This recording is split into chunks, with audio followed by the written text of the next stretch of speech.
Hey, everybody, this is Jack Hammer of the Santa Rosa Press Democrat here at Levi Stadium, where the 49ers today took down the Seattle Seahawks by a final score of 27-7.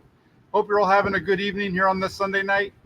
It was an interesting game here at Levi Stadium. It started off pretty good for the 49ers offense. They went right down the field, scored some points early on, got a field goal on their opening possession, which was better than what they had last week.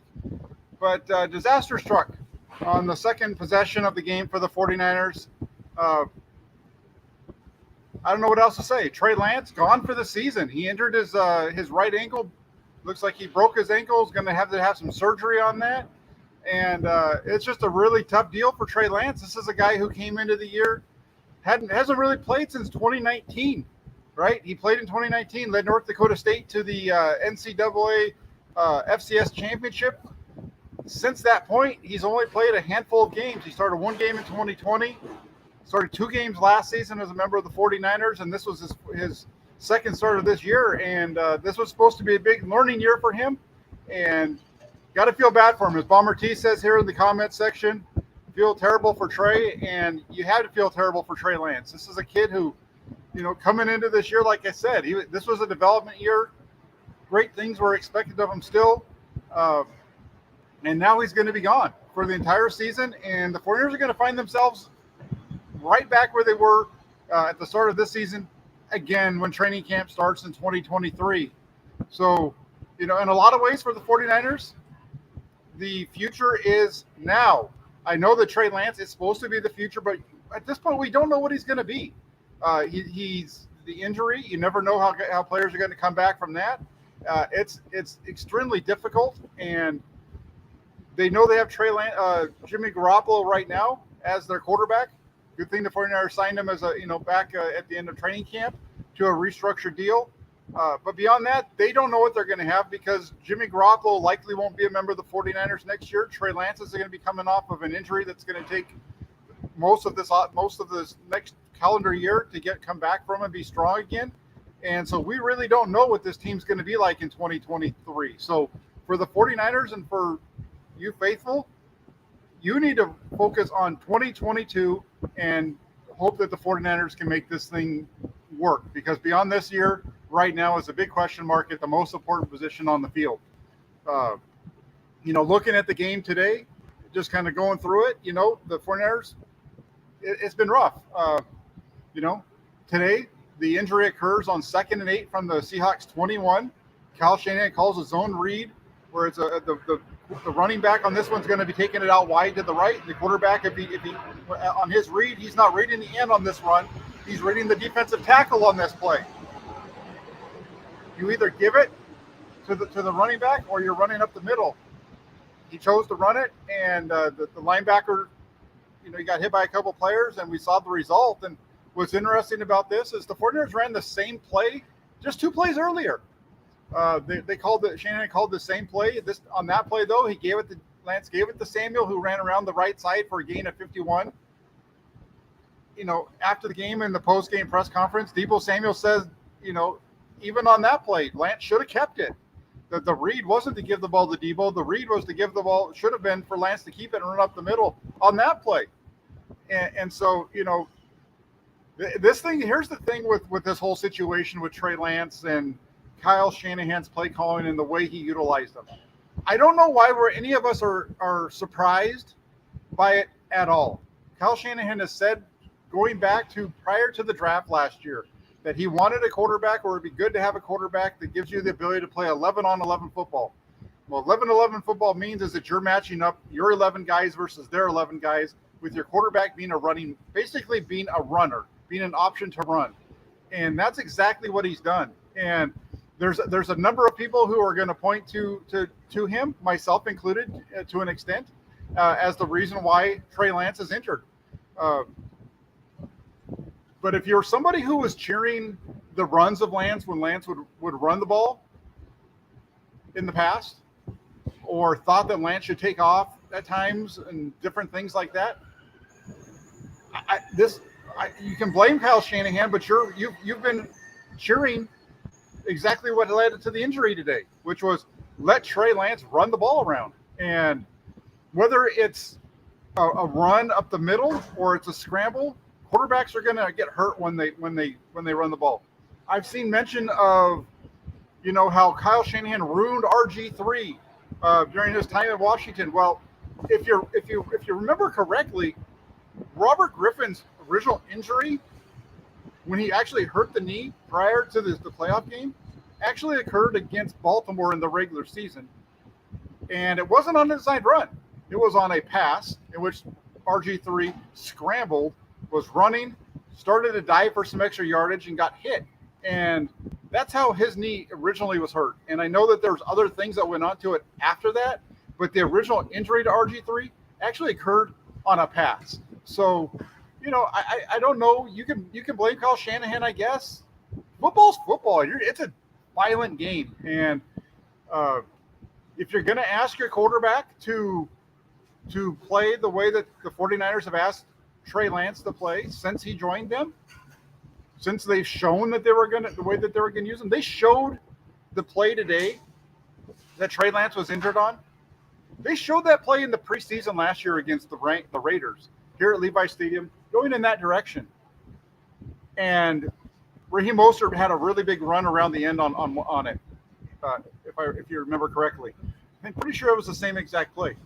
And I kind of remember a lot of people thinking, wow, that's a really cool offense. How are you going to stop that? Especially when you have Trey Lance as the running option instead of Jimmy Garoppolo.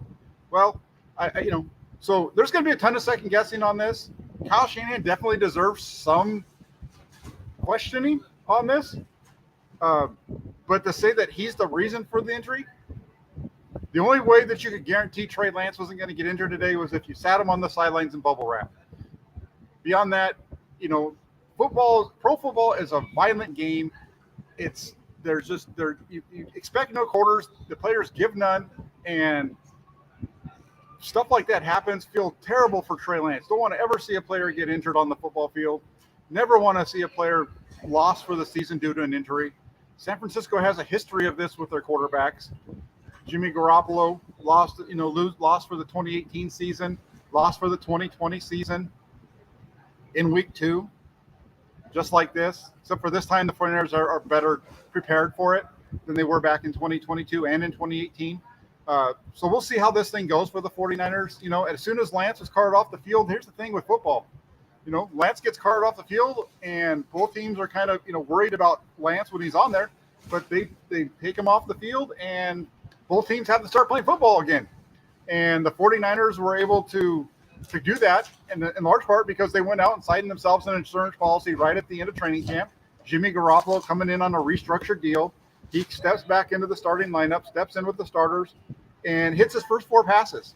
I think it might have been his first 5. I don't remember exactly what it was. It was his first 5. And the 4th one was a touchdown pass from 38 yards out to Ross Dwelly into the wind. The wind was blowing from the south end of the stadium to the north, so the Niners are going into the wind in the second quarter, and that's the direction that Jimmy Garoppolo threw the ball in there, and Dwelly caught it and scored. And then, the offense is playing well. The defense is playing lights out on the other end. Nick Bosa, Talanoa Hufanga, they were lighting it up today. The defense kept Seattle off of the scoreboard throughout the game. The only points that Seattle scored in the 27-7 loss for them were on special teams after a block of a Robbie Gould field goal got picked up and returned the other direction for a touchdown. So that's kind of the backdrop to everything in the way that this game played out. Let's look at it really quick. Here's the questions that I asked before the game. And number 1 was, can Trey Lance bounce back? And that's a big incomplete because we don't know, because he only played a quarter and, not even 2 quarters. He played a series and most of the second series before he got injured. It seemed like he started out okay. He was 2 of 3 for 30 yards. The offense moved the ball down the field. It was an interesting first offensive possession. The 49ers came out. They ran 21 personnel, 2 tight ends, 2 running backs, 1 tight end, moved the ball all the way down the field, pretty much effortlessly. They got down to the red zone, and they switched up and played 11 on 11, or excuse me, not 11 on 11. They switched it up and went to 11 personnel, 1 tight end, one running back, and didn't get the ball in the end zone, kicked the field goal. Then they come back. You have Lance getting hit and on the second offensive possession, suffering the injury, be knocked out for the season. And, it's just, again, it's just a very, very violent game. I went back in my mind to something that Trey Lance said this week. He was asked about all the running that he does, and one of the things that he learned about running in the NFL versus running at college at North Dakota State. And Lance said how he is no longer bigger, stronger, and faster than the people he's playing against. And he's got to be a little bit smarter about the way he runs and those types of things. And today he ran right into a linebacker, and now he's out for the season.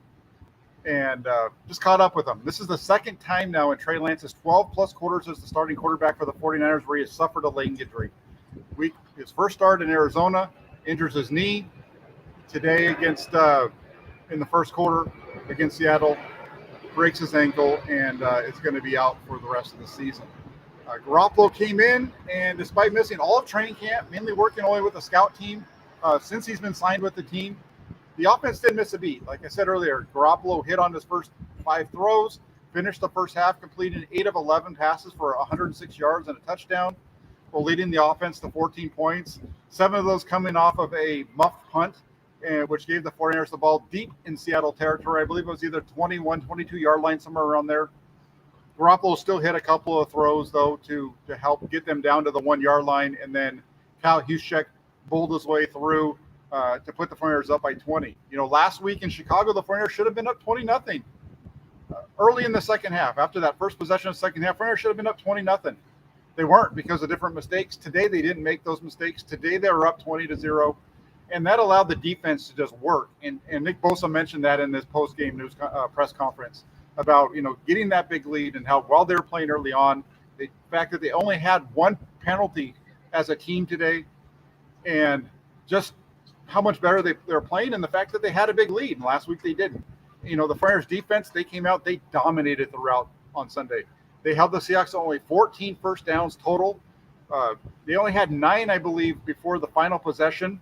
I know I was looking at the numbers before I left to go down to the locker room, and they only had 9 at that point. They ended up with 14 total. Seattle did. They converted on just 2 of 7 third downs. I mentioned earlier Talanoa Hufanga. He was all over the field, especially in the first half. He was dropping guys in the backfield. He's making plays on the back end. The interception that we saw from Tayshaun Gibson, that was all Talanoa Hufanga. Hufanga was able to locate Tyler Lockett, run with him. Ball was coming to him. He stepped in front of it, knocked the ball up in the air, and then it was a tip drill from there. Gibson picks it off, and takes it the other direction. Fantastic.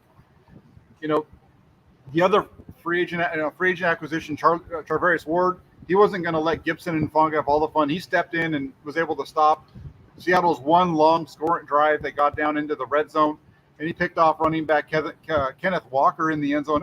Seattle tried to run a couple of trick plays down there. They tried to get fancy. They got into that little – they had the run – it was a wildcat type of thing with Kenneth Walker, the rookie running back out of Michigan State, playing quarterback. And, a fullback on each side with the tailback behind them. And they ran the ball the first time, like a little bit of a zone read type of a look. They came back the next time, and this time they tried to get a little bit more trickier and have Walker keep the ball and throw it. Threw the ball right to Ward in the end zone for an interception to end that possession. And, it was just a dominating performance for the 49ers. Nick Bosa, he spent most of the day in Seattle's backfield. He came up with 5 hits on the quarterback. Really good numbers there for Nick Bosa. 2 of those hits were sacks. And San Francisco in total recorded 9 hits on Geno Smith throughout the game. Charles Omenihu, who joined Bosa on the hit parade, he had 2. Samson Ebukam and Javon Kinlaw each had 1 as the 49ers pass rush showed just how strong it could be. And it's going to be interesting to see what they do next week going into Denver, taking on Russell Wilson, a quarterback that can move around that's giving them fits. But, from what I heard, it was a little bit of a rough day today for Russell Wilson. So let me just take a look really quick at some of the questions in the comment section. NorCal 2225 says, Jack, do you think the Niners will sign another quarterback for the practice squad? I don't. Well, maybe for the practice squad, but beyond that, I don't know where they go. I don't know if there's really a quarterback that's out there that you want to bring in that you would expect to play for you this year. It's pretty much going to be Jimmy Garoppolo and Brock Purdy running the show. In some ways, that's going to be interesting to see because they're very similar types of quarterbacks. They're not runners very much. Purdy can move around a little bit more than Garoppolo, but You're not going to see a ton of zone read with those two guys because it's just not super effective. Even though they tried to run it today, I don't know. Like, it's interesting, right? Because Kyle Shanahan had a starting quarterback get hurt on the run in the middle. And then they, in the fourth quarter, with the game 20-7, they get down in the red zone in the fourth quarter, and they run a zone read with Jimmy Garoppolo, who puts his head down and tries to stick it in the end zone. So maybe he's trying to get all of his quarterback hurts. I don't know. But that whole thing with the quarterback, getting your quarterbacks injured, it's pro football. If you don't want to run that play, then you got to take it out of your playbook. Fournier's been doing that all the time though too. Real quick, the zone read stuff. Remember, Jimmy Garoppolo scored a touchdown in Chicago last year on it twice. Yeah, that happened. Let's see what else we got. I don't know if there's.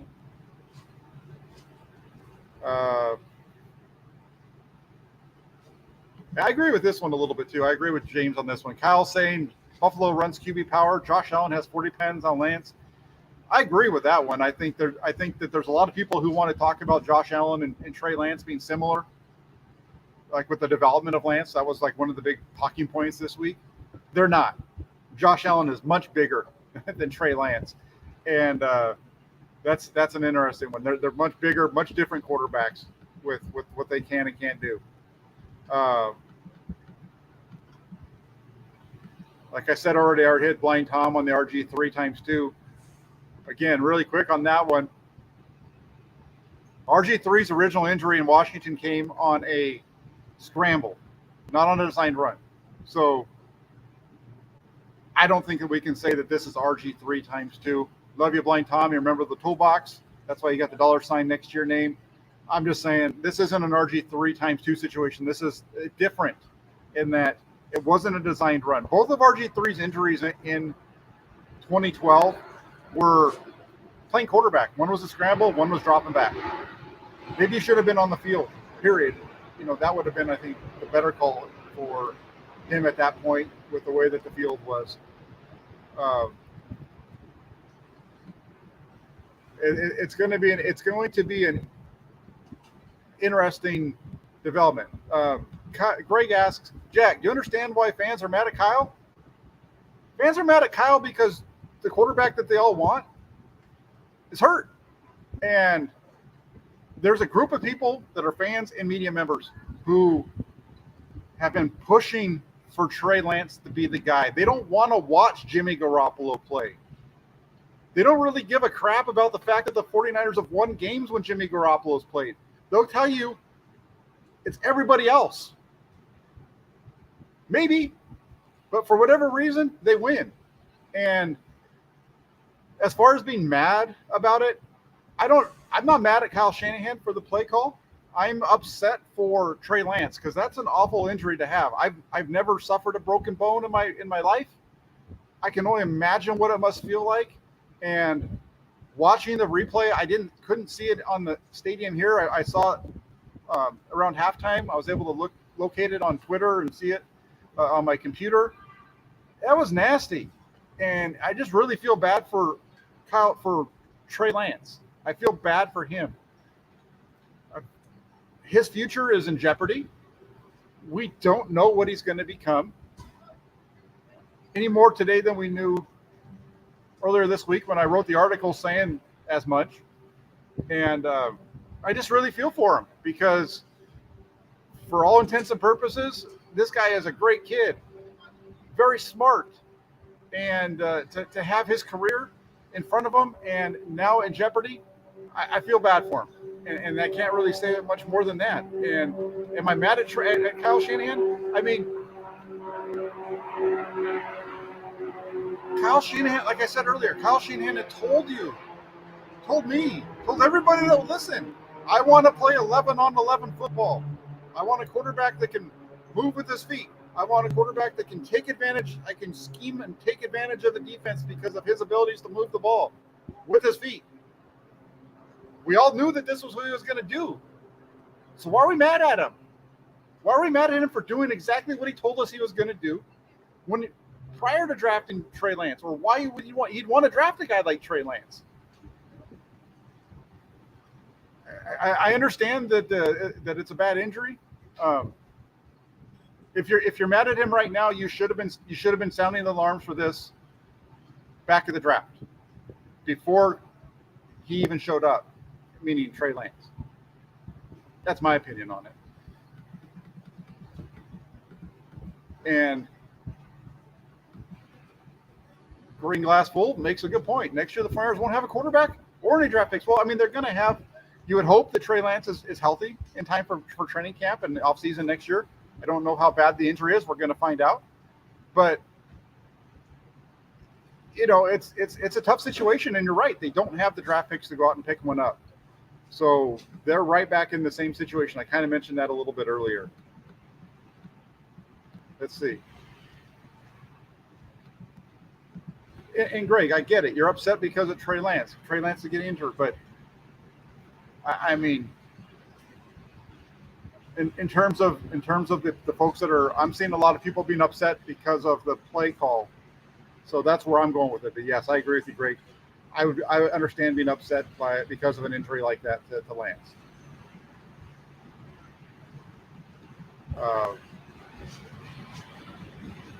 Let's see what else we've got. And this is the thing, it's the quarterback run that they're trying to take advantage around the outside with the runner, with the quarterback up the middle. The only way that this doesn't happen is if you have a quarterback back like Justin Fields. A quarterback who is going to run this play, he's going to take what he can get, and before getting hit, he slides. Trey Lance was asked about sliding this week, and he said that he's not going to slide. He's going to find edges, and he's going to do this and that. And Trey Lance is who Trey Lance is. He wasn't going to change the way he played, and it bit him today. And Kyle Shanahan told you how he was going to play, and it bit him today. So I don't know.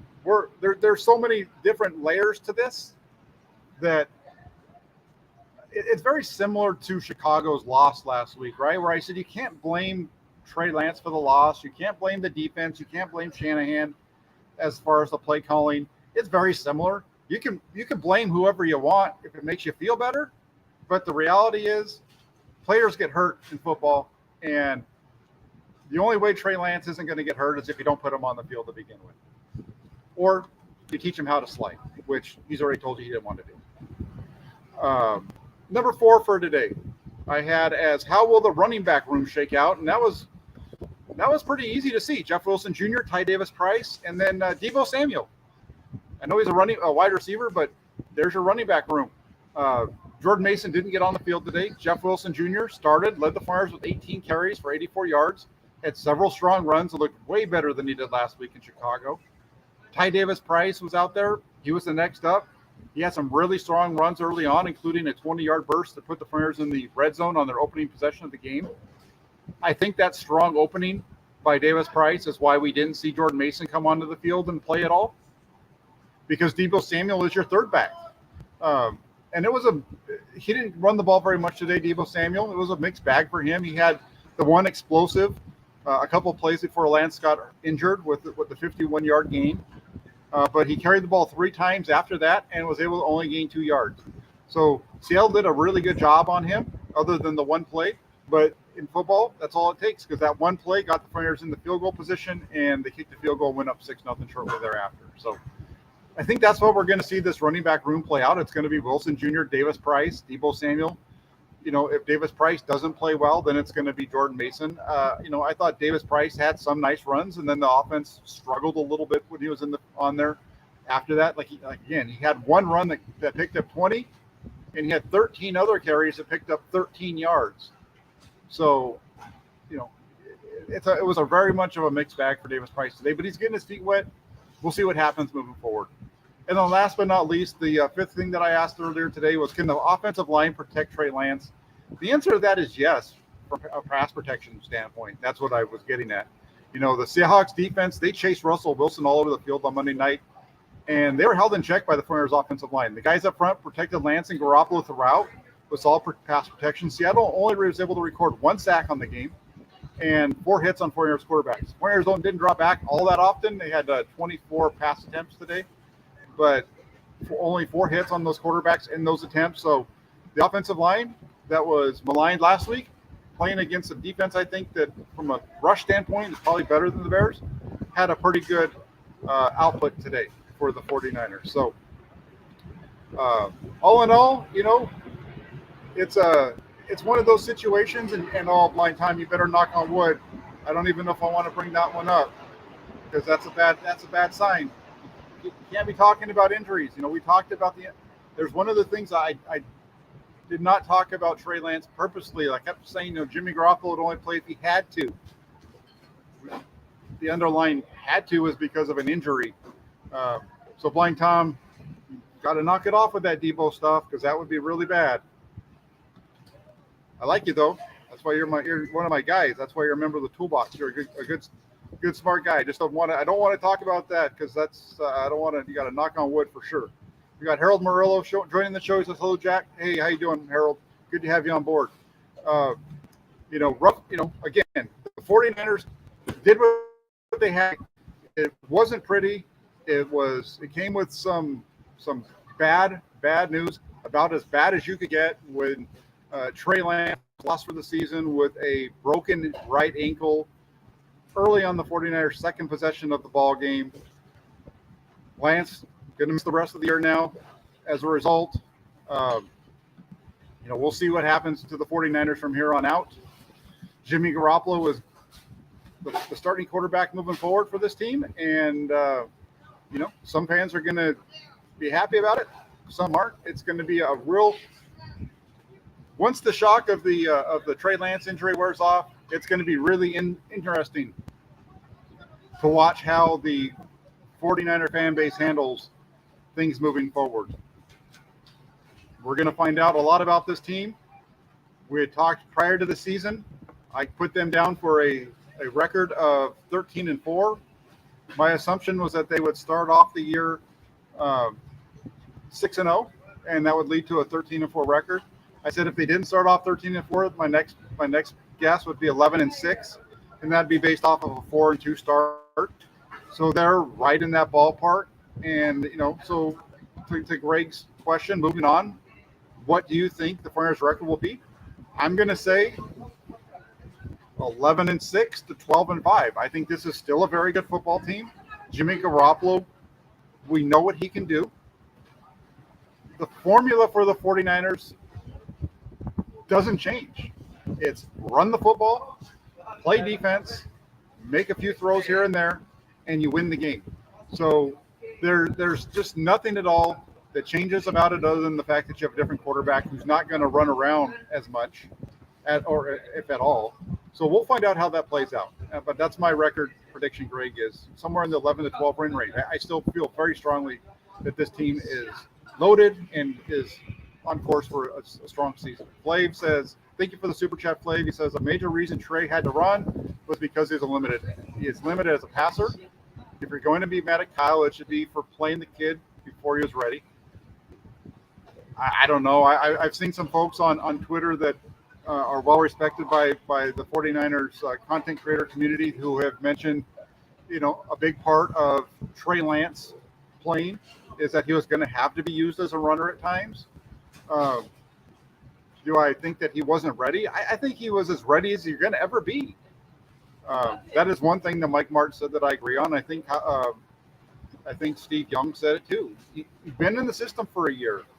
You're either ready or you're not. You got to go out and play, and you're never really fully ready until you play.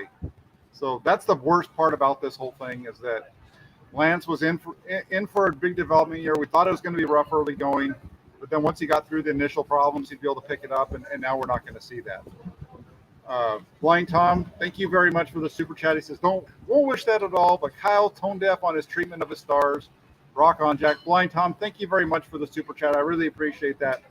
Thank you so much. And, and right on that is it. The 49ers are 1-1. They just beat the only team in their division that won on opening week. So 1-1, I think that puts them in a tie for first. I don't know who else won in their division. I think Arizona won. I'm not sure how the tiebreakers and all that stuff worked out, but the 49ers are right there. And we're gonna see what happens with the 49ers moving forward.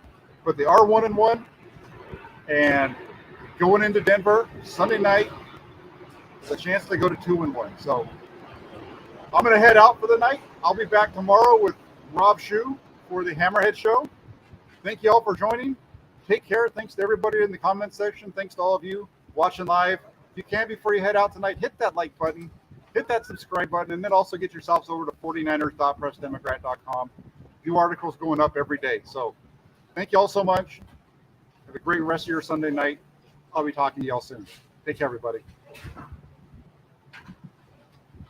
Thank you all. Big Blind Tom and Harold.